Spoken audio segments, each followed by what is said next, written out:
ሻሎም እነዚህ የምታዩት ትራክተሮች እንግዲህ እዚህ ሲመጡ ለመንገድ ስራ ነው መጡት። አዳዲስ ትራክተሮች ነበሩ እዚህ ሲመጡ እና አሁን እንደምታዩት እነዚህ ሁሉ አዳዲስ ትራክተሮች እያረጁ እየተበላሹ ይገኛል። እዚህ ጋም እነዚህ የምታዩት ትራክተሮች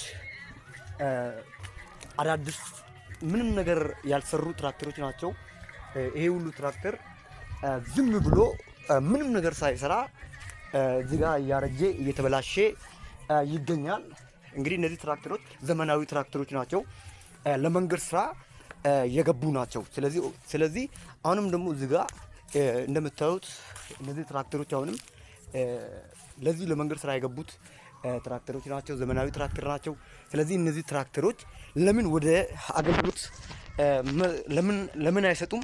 ለምን ህዝቡ ለምን አያገለግሉም? ለምን ይበላሻሉ? ለምን ይጠፋሉ? በሚል እሳቤ በቦታው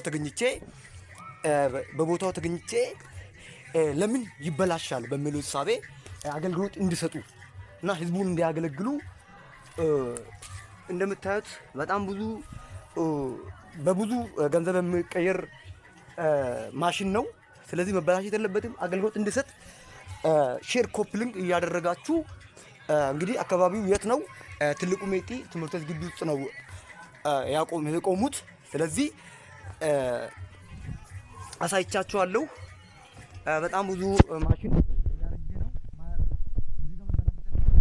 አገልግሎት መግባት አገልግሎት መስጠት አለበት።